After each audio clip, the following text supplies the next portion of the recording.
boulot énorme. Donc voilà. Ouais, et entre-temps, ce cher chef d'édition qui s'appelle Lazare a trouvé le temps de me piquer des M&M's, quoi. Ah, il perd pas le nord, lui. Hein. Parle pas le Nord, hein. Il perd pas le nord. C'est pour ça qu'il a pas fait la scène. Hein. Bon, en tout cas, comment vas-tu, Charles Maxence? Eh ben, écoute, très bien. C'est super sympa de pouvoir se joindre à vous et de discuter ensemble de nos projets respectifs et de nos actualités éditoriales. Ouais, c'est Fais clair. gaffe, juste par contre, les M&M, ça fait beaucoup de bruit. Hein, Ouais, pas je suis cher. en train de me dire. C'est la gomme d'enrobage. J'entendais. Tu sais, comme au cinéma, on entend les mecs qui mangent des Des pop-corn. popcorn. Excuse-moi, Maxence. Je t'en prie. Alors, je t'en prie, reprends. Eh ben oui, je disais que je suis très content d'être avec vous et c'est vrai que là, on a une actualité heureuse et triste à la fois, qui est assez chargée cette semaine, avec à la fois le départ, le décès de Marc, hein, puisque personnellement, moi, je l'appelais Marc. On se connaissait depuis 2004 avec Marc-Henri. Donc, il y a bien sûr, je pense tout d'abord à sa famille, ses enfants. Et puis après, il y a toute une communauté autour de Marc-Henri qui se sent un peu orpheline, hein, ça c'est sûr. Mais en même temps, moi, j'ai plus envie de rester dans un état de gratitude par rapport à tout ce qu'il nous a partagé. Enfin, moi, j'ai cette chance-là. J'ai encore les souvenirs. La première discussion marquante que j'ai pu avoir avec lui, c'était en 2004, aux Rencontres de l'eau à Toulouse, qui était un événement annuel qui durait 2 jours et demi, qui était organisé par Jean-Yves Gaucher de la revue Effervescence. Et donc, moi, j'avais pas encore commencé, mais j'étais à peine en train de commencer à faire quelques articles, j'avais pas encore commencé à faire des livres. Et Marc m'a expliqué en long, en large et en travers, ça a duré 1 heure et demie, et moi, je comprenais rien. Qu'est-ce que c'était les vortex? Et donc, Exact. ma première conversation avec Marc, c'était, mais Marc, c'est quoi un vortex? Alors, un vortex, blablabla. D'accord. C'est-à-dire, est-ce que tu peux me le réexpliquer? Et voilà, et c'est comme ça que, Puis il est aux côtés calé. de Hein. Marc, j'ai Il pu est apprendre des trucs. Bah oui, Marc était en chimie, en physique. professeur de chimie C'est ça. organique à l'université de Strasbourg. Et puis, et en même temps, donc, il était très calé sur la question de la physique quantique. Il a animé des formations de haut niveau par rapport à tout ça. Et puis, donc, au niveau de ses recherches, ce qu'il a publié depuis une dizaine d'années à peu près, au-delà de sa prise de parole publique sur les questions de l'homéopathie, puisqu'il avait des approches théoriques, on va dire que sur le phénomène de l'homéopathie aujourd'hui, on a plusieurs théories scientifiques solides qui cohabitent, qui coexistent, et Marc était le vecteur, le porte-parole de l'une d'entre elles, qui était liée aux densités du vide et à la manière dont on allait avoir comme ça des champs de cohérence qui allaient garder de l'information un peu de façon virtuelle et qui stockaient comme ça les choses en matière de potentiel informationnel. Et donc, ça s'inscrivait dans ce champ théorique qui est celui de la physique de l'information. Philippe Guillemant est un des visages qui incarne la physique de l'information. Oui. Moi, j'ai découvert ça dans les années 2000-2005 et j'en ai parlé dès mes premiers ouvrages au niveau de la physique de l'information et du fait que c'était une vraie discipline scientifique. En gros, il faut voir ça comme à mon sens, en tout cas, c'est une troisième physique, mais c'est une physique qui fait office de trait d'union entre la physique classique et la physique quantique. Et la physique de l'information débute en 1963-1964 avec un chercheur de chez IBM qui se pose une question assez bête. Je raconte juste ça pour qu'on comprenne quelles sont les racines de la physique de l'information. Il se pose une question assez bête qui est: est-ce qu'on peut manipuler, traiter de l'information, faire des calculs sans dépenser d'énergie? Et donc, il tourne le truc dans tous les sens. Il bossait dans un centre de recherche en Suisse, hein, de chez IBM. Et la réponse est non. Donc, comme la réponse est non, ça veut dire que information égale énergie. Et comme avec la physique relativiste d'Einstein, on avait une base de théorique en termes de formule théorique qui était que matière égale énergie, la physique de l'information à travers ses expériences de pensée, confirmer de façon théorique que information égale énergie. Et donc, c'est ça qui fabrique, quand on continue comme ça les équivalences, que matière égale information. Et donc après, il y a deux façons il y a deux écoles, où il y a deux niveaux, deux échelles au niveau de la physique de l'information. Il y a une approche simulationniste, qui est le fait de décrire le monde dans lequel nous évoluons comme une illusion, de la même façon qu'il y a des illusions informatiques, des illusions virtuelles, des illusions électroniques. Et donc, ça, c'est ce qu'on appelle tout ce qui est la physique de la simulation, l'école de pensée de la pensée simulationniste, hein, où on voit le monde, le cosmos, comme étant une simulation informatique. Hein. Tous les 2-3 ans, il y a des gros titres dans la presse scientifique à travers cela, et qui se font l'écho d'affirmations, d'articles, de livres que produisent les scientifiques, qui sont souvent dans des universités anglo-saxonnes, qui sont les principaux défenseurs ou les principaux constructeurs, enfin, qui font des propositions dans ce sens-là, et d'autres dans lequel s'inscrivait Marc, et aussi à sa manière Philippe Guillemant, qui est plutôt de voir le réel comme ayant des échanges d'informations, et donc et ce qui fait que tout ça a des répercussions, je ne vais pas dire infinies, mais qui touchent tous les domaines, que ça concerne bien sûr la convergence nano, implants, bio, électronique, la santé, que ça concerne la façon dont on peut envoyer des ondes radio à distance pour avoir de l'influence sur le réel.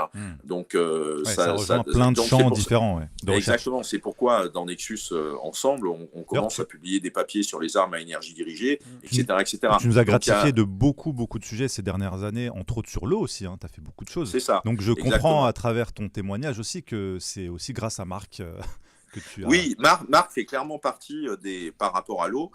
Avec Marc, tous les 2 ans, enfin, outre le fait de se voir régulièrement ou souvent dans les festivals ou dans les conférences où on pouvait intervenir côte à côte, où moi j'étais simplement spectateur, entre guillemets, pour prendre des notes.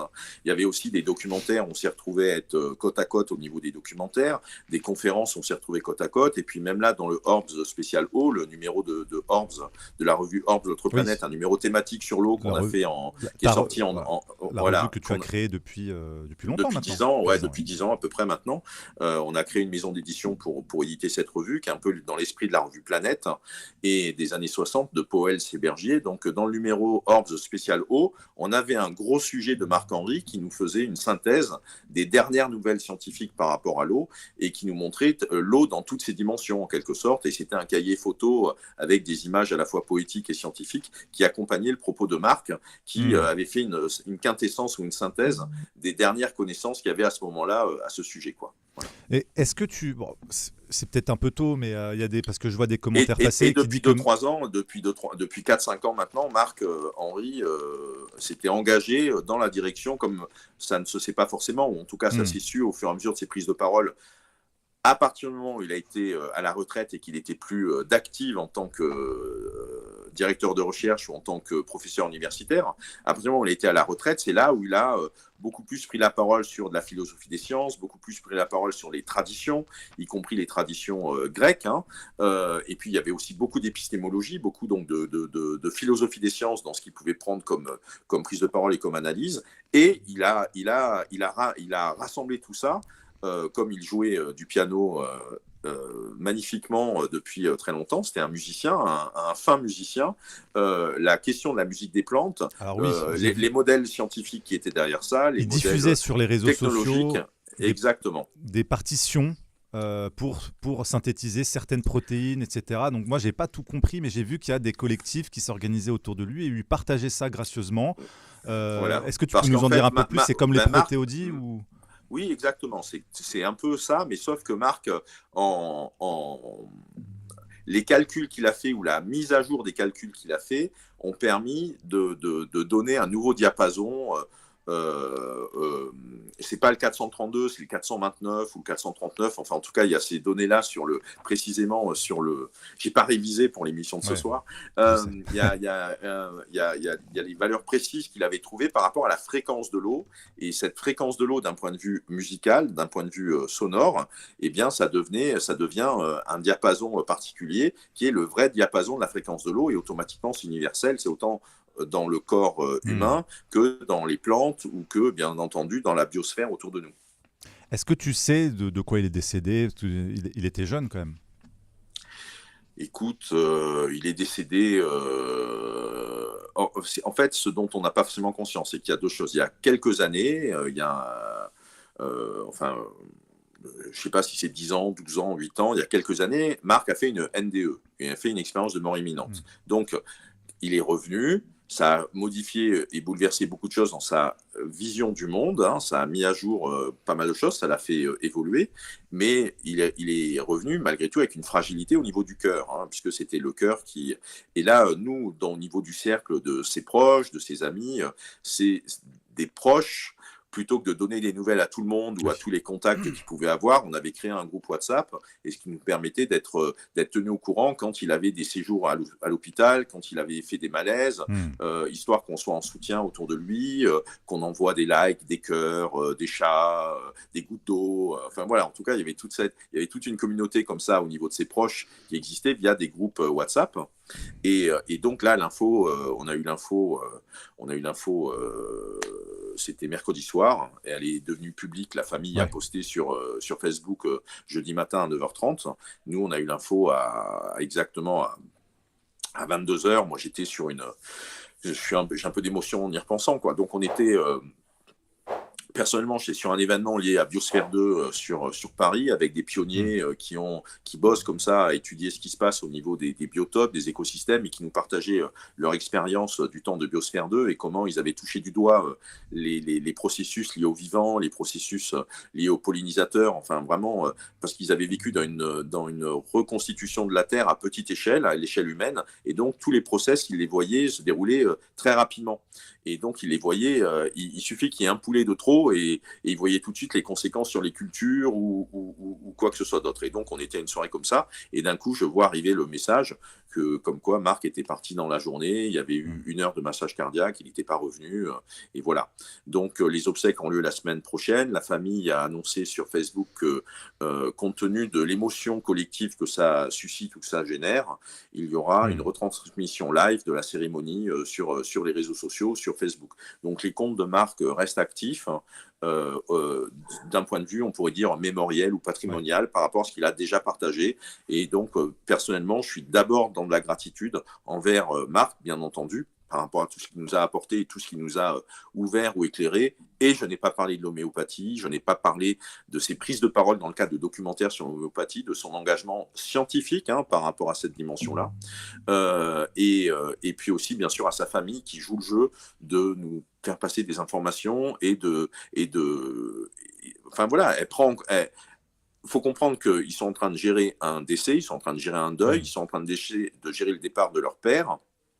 Et pourtant, ils pensent à nous et ils sont attentifs à prendre soin de nous et à nous donner des informations, ou en tout cas de nous donner des rendez-vous. Et donc, à ce titre-là, j'ai également, bien sûr, de la gratitude immense également pour sa famille. Voilà. Merci, je vois que c'est vraiment douloureux pour toi et je suis désolé d'avoir... c'était un très bon ami, bien entendu. Ouais. Non, mais soyez pas désolé, c'est normal. Moi, je ne savais pas qu'il était aussi proche, mais en tout cas, je ne l'ai jamais rencontré. Et j'ai vu son travail à travers les réseaux et j'ai toujours vu que c'était quelqu'un de généreux. Oui, c'est ça. Il est généreux dans le partage des connaissances. C'était un vrai enseignant qui avait cœur à ce que les gens soient moins bêtes, quoi. En gros, c'est aussi basique que ça. Alors justement, il y a un commentaire d'un de nos internautes, c'est où est-ce qu'on peut retrouver ses écrits et ses trouvailles? Alors, plusieurs choses. Il y a des livres qu'il a sortis, qu'il a publiés en tant que chercheur indépendant, en tant que chercheur autonome. Il y a des dizaines d'articles scientifiques qu'il a écrits en tant qu'universitaire depuis les années 80 de mémoire. Et puis sinon, donc, il y a plusieurs ouvrages, j'ai plus les noms en tête, si vous tapez Marc-Henri sur YouTube, sur Facebook ou sur Amazon ou même dans des librairies, les bouquins que Marc-Henri a signés ou co-signés vont apparaître, des ouvrages qu'il a produits en tant qu'auteur indépendant, c'est-à-dire qui ne sont pas via des maisons d'édition. De mémoire, je crois qu'il il y a un livre qui est très bien, qui est très dense au niveau de l'information scientifique, mais qui est ultra complet, qui s'appelle de mémoire, c'est l'eau et la physique quantique, de mémoire, mais il en a fait un autre derrière. Et puis, il avait aussi créé une association qui s'appelait Naturocant, où il y avait des fascicules, qui étaient ça y est, j'ai enfin compris comment fonctionnait la caméra. Ça y est, on te voit un peu mieux là. Parce que j'ai une inversion de symétrie. C'est ça que les personnes doivent comprendre, c'est que moi, par rapport à comment je suis sur mon écran, je suis en inversion de symétrie, donc c'est le temps que mon cerveau. Quand tu vas à droite, ça va à gauche. C'est ça, exactement. Donc, il y a ces fascicules qui sont chacun des pépites, soit par rapport à l'histoire des sciences en matière d'homéopathie, soit par rapport à la physique de l'information appliquée à notre époque moderne. Et il a ouvert notamment la notion d'exo. Il y a l'information et il y a l'exformation, qui est non pas l'information en nous, mais l'information autour de nous. Enfin voilà, donc il y a plein de choses qui concernent, parce qu'il faut imaginer que la manière dont fonctionne le corps humain, si on regarde un peu avec une science cybernétique, on peut voir ça comme un ordinateur liquide ou un ordinateur vivant. Et le fait que ce soit un ordinateur vivant ne veut pas dire qu'on le maîtrise. Ça veut dire qu'il y a des traitements d'information à l'intérieur de celui-ci, et que, de la même façon que la tradition chinoise peut l'envisager ainsi, chaque organe, c'est comme un petit cerveau du corps qui interagit avec son environnement. Mais comme on interagit avec l'environnement, c'est pas simplement à l'intérieur du corps, c'est aussi autour de nous. Et donc, on est un système qui échange de l'information à l'intérieur, mais aussi à l'extérieur. Et ça donne, pour ma part en tout cas, ça donne de l'émerveillement, et ça me donne envie de vous raconter ça dans des articles. Et c'est pour ça que régulièrement, j'allais toquer à la porte de Marc et qu'on avait du plaisir à rigoler ensemble. Voilà. Oui, Renaud. Oui, en parlant de tes articles, là, tu en sors 2 dans le nouveau numéro. Je les ai sous les yeux. Il y en a un, tu parles de la fusion froide et des transmutations biologiques. Tu t'es rendu à un atelier qui en parlait à Strasbourg, et je me demandais si ce sujet-là avait, de près ou de loin, un rapport avec les recherches de Marc-Henri. Pas directement, parce que Marc n'était pas...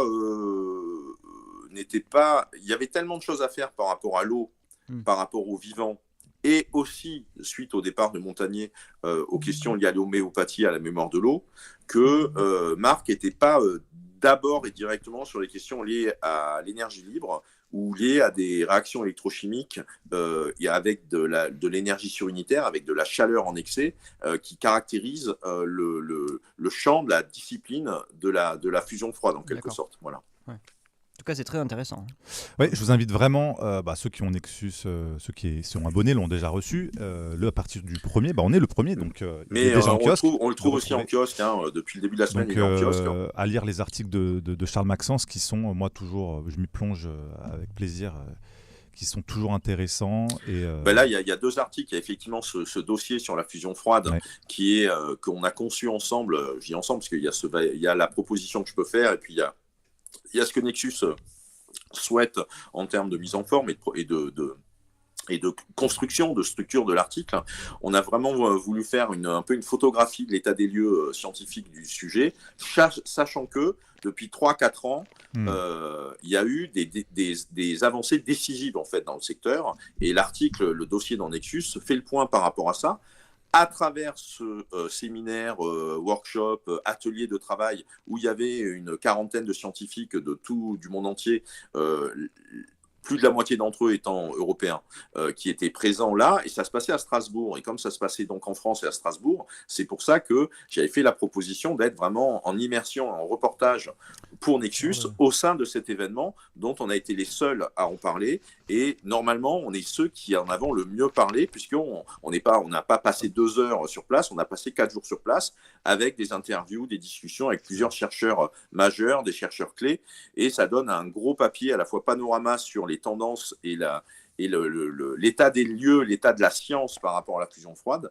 et en même temps des interviews pointues en tout cas, qui explorent certains aspects, notamment un sujet qui, moi, me tient à cœur, qui est celui des transmutations biologiques, c'est-à-dire de l'utilisation, comment des micro-organismes, des bactéries, sont capables, par exemple, de transmuter les éléments radioactifs, des éléments chimiques radioactifs, et pour en faire des éléments beaucoup moins radioactifs. Donc, en gros, en termes de demi-vie, ce qui d'habitude se fait sur 100 ans, là, on arrive à l'obtenir en 6 semaines. Simplement grâce à des cocktails de bactéries qui vont faire le boulot de transmuter en des radioisotopes, des radioéléments instables et qui rayonnent donc de la radioactivité, en des éléments chimiques plus stables, grâce à des extrémophiles, à ces catégories de bactéries qui sont capables de résister à peu près tout. Et on a un chercheur ukrainien qui a fait tout un mélange de bactéries, de cocktails de bactéries qui sont capables de faire ce boulot-là pour nous, et de façon quasiment gracieuse. Donc les solutions existent, y compris pour faire face. Elles existent et elles sont explorées depuis 10 ans. Elles ont été publiées dans des revues leaders en matière de physique fondamentale en 2013, 2013, en 2014 par exemple. Donc des solutions existent, quand bien même vous n'en entendez pas parler, hormis dans Nexus. On a des solutions un peu rodées et établies, y compris pour gérer le risque des déchets nucléaires à long terme, et donc bien entendu la pollution qu'il y a à Fukushima par rapport à l'eau radioactive. Ah, Charles Maxence, c'était un puits de connaissances.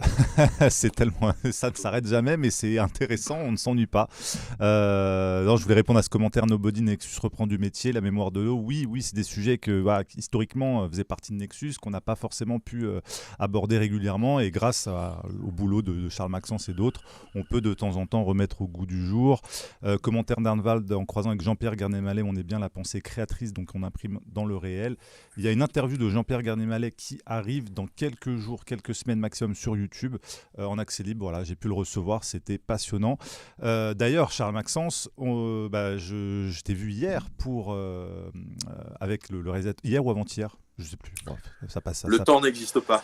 Je t'ai vu il y a quelques jours, en tout cas avec le réalisateur du film Le Dilemme numérique, et à vous deux, vous avez pu nous expliquer, donc l'interview sera bientôt en ligne, voilà, ce scandale des ondes électromagnétiques qu'on connaît, mais finalement pas si bien que ça, parce que le réalisateur, Klaus, dont j'ai oublié le nom de famille, Schweinsteiger, franco-allemand, ou en tout cas allemand, mais qui parle très bien français, et qui a mis son documentaire en accès libre, il a poussé l'enquête au maximum, récupéré le témoignage et le travail de scientifiques qui sont allés presque au bout du sujet, et franchement c'est scandaleux de voir voilà, les coulisses de ce qui se passe avec ces objets-là, et la 5G.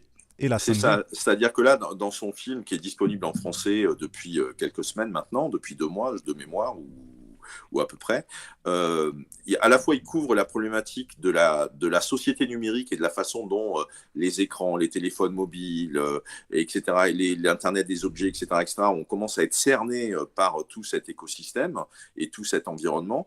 Et il aborde aussi au sein du documentaire une question clé, c'est le lobbying négationniste par rapport à l'effet des ondes. Et donc la manière dont on va avoir des évaluations officielles qui vont avoir tendance à voir le verre comme étant à moitié vide plutôt que de le voir comme étant à moitié plein. Et il se trouve que dans le cadre du documentaire, ça fait un peu la transition dans cette période où on a nos chers disparus en quelque sorte, ça tombe aujourd'hui. C'est un des derniers documentaires, voire le dernier documentaire dans lequel Michèle Rivasi participe. Michèle Rivasi, donc la députée européenne anti-lobby et anti-mensonge scientifique. Donc tu as été l'attaché parlementaire pendant plusieurs avec années. laquelle j'ai travaillé pendant plusieurs années au Parlement européen comme assistant parlementaire sur les questions liées à la santé-environnement. Et dans les années 2019-2020 et jusqu'à 2023, puisque Michèle est partie il y a 1 an maintenant, elle est partie le 29 novembre 2023, on était sur la question des pollutions et des ondes électromagnétiques. Et derrière, moi, je continue le travail qu'on avait entamé ensemble dès la création du CRIREM en 2005, qu'on avait co-créé avec Pierre Leruse, avec Roger Santini, avec Michel Rivasi, bien sûr. Et puis, il y a d'autres membres fondateurs qui sont encore vivants aujourd'hui. Il y a les électro-hypersensibles, il y a ces gens qui deviennent allergiques aux ondes à force d'être saturés, d'être exposés, d'être irradiés par les ondes. Et malheureusement, les zones blanches se réduisant comme des peaux de chagrin, eh ben, on a des personnes qui sont en souffrance de plus en plus chronique. Et surtout, plus elles sont exposées, plus leur sensibilité s'aggrave. Et donc, plus les symptômes s'aggravent. Donc, c'est vraiment très, très compliqué pour les personnes électro-hypersensibles. Et j'ai pris la suite de Michel à la tête de l'association Zone Blanche que je préside depuis juin 2024 pour œuvrer et agir de façon à ce que ces personnes puissent avoir des lieux adaptés à leur sensibilité. Parce qu'eux, ils doivent vraiment s'enfuir, se mettre loin des ondes, et il y en a de moins en moins. Et d'ailleurs, on peut tous devenir électrosensibles, même jeunes. Tout à fait. Oui, tout à fait. Ouais. Il y a plein de manières. Dans un film que j'avais fait en 2012 avec Jean-Yves Billien qui s'appelait Les Sacrifiés des ondes, on avait fait un film dédié à la question de l'électro-hypersensibilité. Et dans ce cadre-là, on avait bien vu que, puisqu'on avait pris en témoignage, on avait interviewé des électro-hypersensibles et on avait pris volontairement des électro-hypersensibles qui s'étaient sortis de leur situation. Et donc, dans le cadre de ce film, on voyait bien que, il y avait autant de chemins ou de voies différentes pour devenir électrosensible que de personnes, quoi. Et aussi que, en fonction de la, comment dire, je ne vais pas dire de l'approche thérapeutique, mais en tout cas de la manière dont on prenait le syndrome, dont on prenait le problème, on pouvait déprogrammer le corps et on pouvait revenir, on pouvait se sortir de cette allergie en quelque sorte.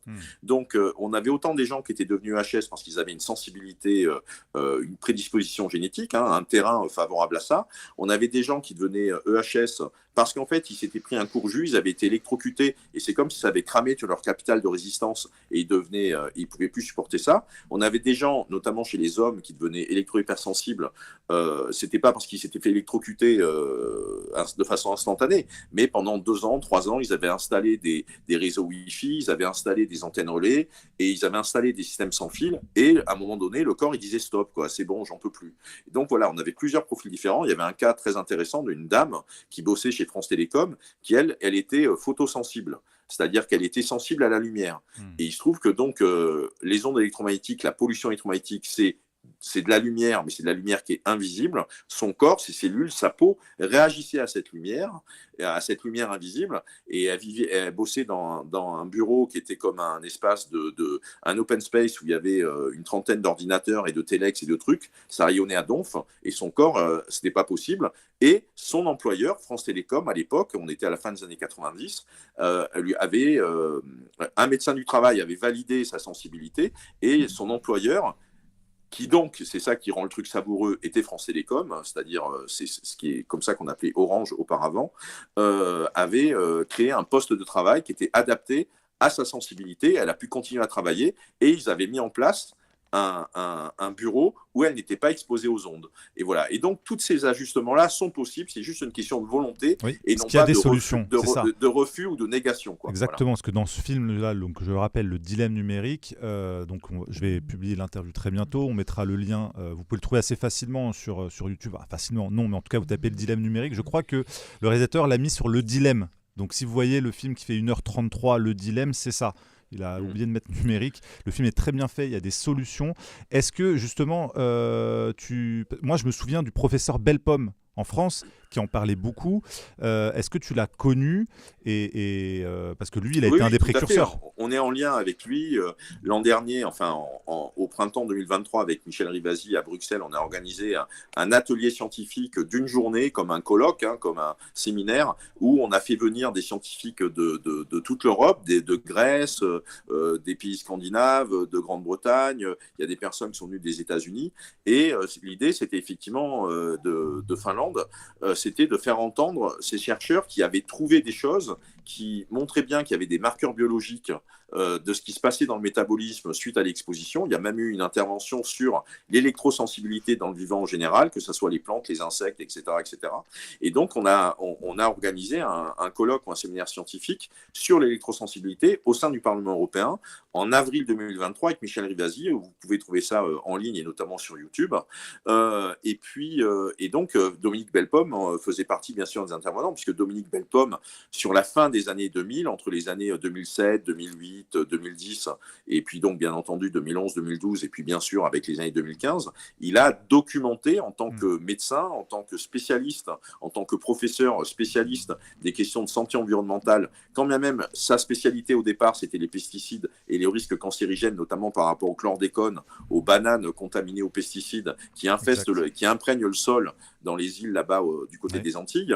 Dominique Bellepomme a eu l'hypothèse que les pollutions électromagnétiques, les ondes électromagnétiques étaient également CMR. CMR, c'est-à-dire qu'elles étaient reprotoxiques, cancérigènes, C pour cancérigène, M pour mutagène et R pour reprotoxique. Donc c'est souvent ce qu'on va dire de substances chimiques plutôt toxiques, c'est identifié en tant que tel. Et donc ses conclusions, lui, quand il regardait ce que ça faisait sur les cellules, ce que ça fait sur l'ADN, ce que ça fait sur nos hormones, ce que ça fait sur la façon dont fonctionne notre métabolisme, même sur des petites doses, mais du fait que ça soit des micro-ondes, et encore plus quand on est sur un effet cocktail, c'est-à-dire un millefeuille d'ondes différentes qui ont lieu simultanément et qui nous traversent en même temps, et ben pour lui, ces CMR, ça affecte les enfants, ça modifie notre niveau de stress, ça modifie le fonctionnement du cerveau, et donc il a bossé là-dessus, et il a bossé en particulier sur les électro-hypersensibles, et il a participé à documenter la réalité biologique au niveau des marqueurs biologiques, à travers des analyses de sang ou d'autres choses,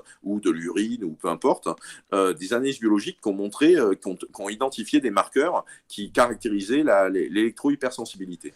Est-ce que tu pourrais nous redonner le nom de l'association, de ton association? Il y a un internaute qui a redemandé, tu sais, celle par rapport Bien sûr, aux zones blanches. électro-hypersensibles, oui. Voilà, c'est ça. On l'appelle AZB, ça c'est en abréviation, mais sinon, en bon français, c'est l'association Zone Blanche.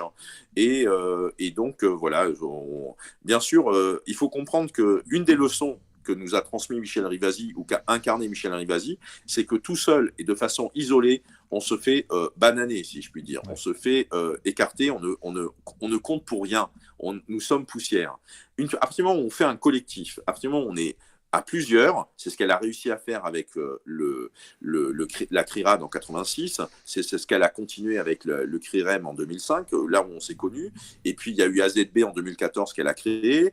Moi, je suis remonté à bord du Parlement européen à ses côtés en 2017-2018. C'est le moment où elle avait créé une autre association qui s'appelait Vigilob pour dénoncer tout ce qui était abus de lobbying et capture des politiques publiques via des approches de lobby qui défendaient des intérêts privés et qui empoisonnaient comme ça, ou qui en tout cas dévoyaient les politiques publiques. C'est en pesant tous ensemble qu'on a le rapport de force qui permet de ne pas perdre, en fait. Même si ça prend du temps, on l'a vu sur le Mediator, on a vu sur d'autres cas, ça peut prendre du temps, mais pour autant, à partir du moment où on est nombreux, qu'on est mobilisés et qu'on pousse ensemble, en face, ça devient compliqué de dire non, ça n'existe pas et c'est vous qui avez tort. Ça devient très compliqué. Ça, c'est ce que je peux vous dire des 15 ans d'expérience que j'ai pu avoir en travaillant aux côtés de Michel Rivasi. Alors justement, ça fait, c'est la réalité, il faut en parler, c'est beaucoup de sujets anxiogènes, mais moi je voulais aussi aborder avec toi cette autre approche du travail que tu fais à travers ce podcast, moi que j'ai trouvé passionnant, qui est sur un ton plus léger mais très important, ce podcast au milieu de la forêt que tu enregistres. Est-ce que tu peux nous en parler? Je pense que ça peut faire du bien à beaucoup de gens. Merci. Oui, donc c'est un podcast, ça fait 2 ans à peu près que je travaillais sur ce podcast, que je préparais, puisque j'ai une activité de journaliste indépendant, d'auteur indépendant en faisant des articles. J'ai fait des ouvrages, des livres qui correspondent à des enquêtes un peu ciblées, enfin, où on faisait un peu le point sur un sujet. Et puis, je pouvais faire l'intermédiaire aussi ou superviser des ouvrages que d'autres pouvaient écrire. Et on a créé la revue Orbs, qui est une revue papier, qui est un peu une encyclopédie d'avant-garde, où il y a de l'art, de la science, et qui est vraiment une logique vraiment d'encyclopédie avec des articles de référence. Et puis, moi, je voyais qu'il y a la question du vivant qui devient importante, il y a la question de l'intelligence non humaine, il y a d'autres êtres intelligents que les humains, il y a les animaux, donc on voit très bien que c'est en train d'évoluer là-dessus, et puis on a même les arbres avec une discipline par exemple que la neurophytologie, qui est donc la neurophysiologie appliquée aux plantes, ou la neurobiologie végétale, où on se retrouve à regarder la plante, à l'étudier scientifiquement, non seulement comme étant un être vivant, mais aussi comme un être qui pense, un être qui est intelligent, et donc un être qui est capable de communiquer. Donc ça peut se passer sous forme chimique, ça peut se passer via des champs électromagnétiques qui sont rayonnés, enfin il y a différentes approches. On a ce truc rigolo qui est génial, parce que c'est fascinant, parce que c'est beau, parce que c'est merveilleux, qui est celui de la musique des plantes, qui est aussi un appareil qui capte l'activité électrique à la surface des feuilles d'une plante et qui du coup transcode ou transpose cette activité électrique variable en son, et ça fabrique des sons qui forment une mélodie. Et il y a eu des expériences très intéressantes qui ont été faites par rapport à ça. On a depuis 4-5 ans, tous les ans, un colloque auquel Marc-Henri était un des piliers et dans lequel Marc participait et donnait des conférences. Il y a une expérience donc, qui a été menée qui est très intéressante, c'est que par rapport aux sons qui étaient produits, par rapport aux tonalités, est-ce que c'était des sons aigus et stridents ou est-ce que c'était des sons graves et lents, on a laissé la plante bouger le curseur en quelque sorte et choisir le type de son qui allait être produit. Et par rapport à la façon dont c'était réglé au départ, c'est la plante elle-même qui a modifié le réglage de l'appareil électronique pour que ça soit des sons qui lui plaisent à elle. Donc on est vraiment dans des systèmes, comme on dit dans le jargon, de biofeedback, de boucle de rétroaction, où il y a quelque chose qui émet une information, et cette information a un effet retour sur le système. Donc voilà, donc il y avait tout ça qui se passait. Donc moi, c'est des sujets que je suis depuis assez longtemps en tant que journaliste scientifique. Il y a eu le bouquin sur l'électroculture et l'énergie libre que j'ai fait en 2010 et qui faisait un peu un point, ça faisait une histoire des sciences sur un siècle et demi de cette approche qui est le fait de regarder les plantes comme étant des êtres électrosensibles ou magnétosensibles, et comment du coup, en utilisant ces forces-là, des forces qui sont naturelles dans notre environnement, on peut les aider, on peut les accompagner dans leur développement et on peut en gros les faire pousser mieux, les rendre plus résistantes, etc., etc. Donc, en 2018-2019, je vois que de partout à travers la France, on a des problèmes, on a des collectifs qui, sur le terrain, contestent des coupes d'arbres abusives, et ça commence à monter en moi où je me dis, mais où sont les boucliers humains des arbres? On connaît l'histoire des bichenoïs, on connaît d'autres histoires, et je dis là, mais où sont les boucliers humains des arbres? En parallèle, on a Thomas Braille avec le GNSA qui commence à monter des brigades d'interposition pour dire non, en occupant les arbres, hein, avec des gens qui sont compétents pour monter à l'arbre et pour camper en haut d'un arbre, pour dire non par rapport au fait que non, il n'y a pas besoin de couper cet arbre, c'est complètement débile de couper cet arbre, il n'y en a pas besoin, et donc on se met devant, on fait de l'interposition. Et donc, je voyais un petit peu tout ça, et c'est à ce moment-là que j'ai commencé à travailler sur ce podcast. Et donc, le podcast Nous sommes forêt, ce sont des interviews d'une demi-heure à peu près, en forêt, avec quelqu'un qui regarde les arbres comme des êtres vivants, que ce soit un juriste, un scientifique, un naturaliste, un botaniste, des thérapeutes. On a quelqu'un qui nous explique, par exemple, les rudiments des bains de forêt. On a Ernst Zucker qui nous parle des arbres comme château d'eau, parce que les arbres fabriquent de l'eau, hein, c'est une des grosses découvertes scientifiques des 20 dernières années, c'est que l'eau sur Terre, le seul système vivant qui fabrique de l'eau, c'est l'arbre. C'est-à-dire que c'est comme si l'eau était un résidu, un coproduit de l'activité de photosynthèse. Donc, il fabrique des sucres, des molécules chimiques grâce à la photosynthèse, et le déchet qui en résulte, c'est des molécules d'eau. Et donc, ce qu'on appelle l'eau nouvelle, l'eau qui n'existait pas auparavant, hein, on est vraiment sur de l'eau qui émet une molécule chimique qui est créée grâce à l'activité métabolique de l'arbre. Ce sont les arbres qui fabriquent de l'eau. Là où il n'y a pas d'arbres, il y a de la sécheresse et de l'aridité. Et là où il y a des arbres, y compris quand il y en a beaucoup, et y compris quand on est sur des zones où le climat le permet, les tropiques, etc., eh bien, on va avoir beaucoup d'eau, et on se rend bien compte que quand les arbres ne sont pas là, on a des problèmes d'inondation, on a des problèmes de glissement de terrain, etc., etc. Donc, toutes ces problématiques-là, la communication intuitive avec les arbres, c'est quoi les devoirs ou les obligations quand on est propriétaire d'une parcelle d'arbres en tant que personne, parce qu'on veut s'impliquer dans le fait de laisser les arbres en libre évolution, comment la conscience écologique par rapport aux arbres est apparue, quels sont les bénéfices des bains de forêt et du fait d'aller comme ça dans les forêts. C'est autant de sujets que j'aborde avec des journalistes, des politiques, des juristes, des responsables d'associations au sein de ces interviews.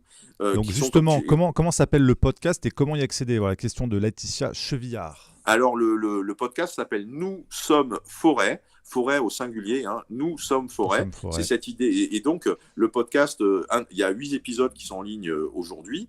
Et chaque épisode, c'est effectivement une rencontre avec une personnalité, un visage, un message, mais aussi une forêt. Hein, puisque, comme je le disais, l'interview se passe en forêt. Mais l'invité, qui est donc un gardien ou un gardien des arbres, un gardien des forêts vivantes ou un bouclier humain par rapport aux arbres, on a fait Thomas Braille, on a fait comme ça plusieurs personnalités. Ça se passe en forêt, mais dans une forêt qui est choisie par l'invité. Et donc, on est vraiment en immersion dans la forêt. Il y a le son des oiseaux, on se casse la figure dans les branches. C'est ça qui est agréable, c'est qu'on est vraiment dedans. C'est un bain de nature, quoi, pour les oreilles. Oui, c'est ça. Et ça a été conçu comme ça. C'est-à-dire que je voulais vraiment proposer une expérience audio qui correspond à vraiment une immersion dans la nature, une immersion dans autre chose que les bruits de la ville, et simultanément avec un climat d'une interview, d'un entretien, d'une discussion très relaxe et à la fois un peu intimiste avec les personnes qui sont interviewées, puisque moi je leur demande comment elles ont eu leur éveil, comment elles ont décidé de commencer à s'engager pour les arbres. Et donc c'est cette discussion-là, puisque, à mon sens en tout cas, pour faire trébucher les menaces qui sont face à nous, que ce soit lié aux chiffres ou que ce soit lié à la machine, pour faire trébucher ces forces-là qui cherchent à prendre le pouvoir et à imposer leur emprise à notre environnement, la seule option, c'est la grande alliance du vivant. Cette grande alliance du vivant, c'est autant les humains, les animaux. On voit que ça avance sur les questions des droits des animaux. Il y a L214, il y a des choses comme ça. Les végétaux, et aussi les micro-organismes, donc tous les êtres vivants ensemble qui, en se chacun à sa place, mais en se regardant par rapport à nos pouvoirs et à nos puissances respectives en tant que sujet politique. Je ne suis pas forcément en train de délirer. Il y a eu des penseurs comme Michel Serres ou des penseurs comme Bruno Latour qui ont développé des essais universitaires sur la question du Parlement des espèces, sur la question de la biopangée, c'est-à-dire de voir le vivant comme un être politique. Et si le vivant est un être politique, ce vivant, il a le droit d'être représenté autour de la table, il a le droit de peser dans les décisions. Et c'est ce qu'on voit depuis 10-15 ans maintenant, ça commence par les pays du Sud, c'est le mouvement, le changement de paradigme qu'on appelle les droits de la nature. C'est des choses qu'on a régulièrement suivies et chroniquées dans la revue Orbs, l'autre planète, cette fameuse revue que j'évoquais, qui est une revue papier. Et là, avec Nous sommes forêt, on a fait un truc léger, audio, pas d'image, c'est un voyage sonore, mais on est en train de marcher en forêt avec les bruits de la forêt et avec quelqu'un qui nous partage ce qu'il a fait triper en quelque sorte ou vibrer par rapport au fait d'être un gardien du vivant et de dire non à des destructions qui sont complètement stupides et contre-productives pour l'intérêt des humains. Donc ça se retrouve sur quoi? Sur quel type de plateforme on peut retrouver ce podcast? C'est sur Spotify, c'est sur Apple, c'est un peu sur toutes les plateformes. Donc, YouTube, non? Oui, YouTube aussi, puisque automatiquement, il y a le fichier son qui est converti, qui est disponible sur la chaîne YouTube de Nous sommes forêt. Donc, c'est Nous sommes forêt au singulier. Et bien sûr, le plus nous sommes nombreux à l'écouter, à le partager, à le soutenir, et bien le plus on va peser pour petit à petit, via l'effet domino, via l'effet papillon, via l'effet colibri, à faire trébucher ce qui se déroule. Et nous sommes tous concernés, mais c'est à partir du moment où nous devenons conscients de ce qui se passe que nous sommes en mesure de capter le pouvoir fondamental qui est en nous. Et ça fait aussi partie, bien sûr, de l'héritage politique de Michel Rivasi, qui est que les petits ont du poids à partir du moment où on se met ensemble et surtout qu'on se met debout et qu'on dit pas d'accord. Maxence, est-ce que tu veux rajouter quelque chose avant de un petit pouce en l'air? tu peux rajouter un petit pouce en l'air, avant de poursuivre, avant de finir cet entretien avec toi et qu'on puisse nous poursuivre la suite de l'émission. Écoute, pour ma part, moi je suis très très heureux de ce travail qu'on fait ensemble avec Nexus, puisque Nexus est à mes yeux un des médias et un des espaces de liberté éditoriale et de responsabilité éditoriale qui existent en France, en tout cas en francophonie. Certes, Nexus est un média indépendant, alors peut-être qu'il y a une relation de cause à effet, mais en tout cas, il y a une logique d'ouverture d'esprit, il y a une logique, et donc cette ouverture d'esprit, ça veut dire qu'on accueille l'information qui vient de l'extérieur. On accueille la fameuse exformation. Et donc, c'est-à-dire qu'on regarde ce qui se passe autour de nous et on n'est pas comme ça des zombies en étant complètement formatés, en suivant comme ça des programmes ou des choses qui vont nous fermer notre esprit. Et donc Nexus, dans cette logique-là, ça augmente les degrés de liberté, et comme ça augmente les degrés de liberté, ça veut dire que ça renforce notre pouvoir de sujet politique. Et donc pour ça, longue vie à Nexus, et je suis heureux d'être à bord. Grâce à des journalistes et comme toi, franchement, le boulot est beaucoup plus facile, et merci à toi. Et d'ailleurs, on a des commentaires qui vont dans ce sens-là. Patricia, vous transmettez votre passion, j'adore, merci. Moi, pareil, je t'écoute comme les internautes. Immense gratitude pour votre intervention, Maxence. Voilà, je pense que tu transmets assez facilement ta passion des choses. Et il faudra faire un Maxence refait l'actu, parce que franchement, j'aimerais bien faire ça pendant des heures. Écoute, déjà, en tout cas, dans chaque numéro Nexus, on a des articles qu'on fait ensemble. Et déjà ça, c'est l'écrit. cool. On peut te retrouver dans celui-là. Exactement. Et puis, il y a effectivement tout un écosystème d'associations, de médias, d'informations pour servir l'éveil des consciences. Cet éveil des consciences étant, j'ai une conception politique de l'information. J'ai pu côtoyer pendant 15 ans quelqu'un qui était un modèle d'engagement et d'intégrité. Et donc, tout ça, c'est normal de le partager. Merci Maxence, je comprends ton émotion. En tout cas, il y a Claire qui dit « Contente de te revoir Maxence », peut-être que tu la reconnaîtras, tu étais venu chez moi avec Jean-Yves Billien. Voilà, une certaine Claire. Salut Claire. Voilà, c'est les joies du live et d'Internet, ça. Il n'y a pas que du mauvais dans les écrans, même si ça peut nous séparer. Mais voilà, il faut bien comprendre que rien n'est perdu, tout est possible, on vit dans un monde de miracles et nous pouvons faire pencher les probabilités en notre faveur. Mais ça suppose qu'on soit conscient et qu'on s'engage. Et donc ça, c'est les deux piliers pour pouvoir fabriquer des choses qui vont dans le bon sens. Sinon, on va se faire bananer et manipuler. C'est le problème des influences invisibles. Merci infiniment, Maxence. Merci, Maxence. Merci beaucoup. J'espère te retrouver très bientôt. Bonne émission. Merci, salut. Ciao, bonne soirée.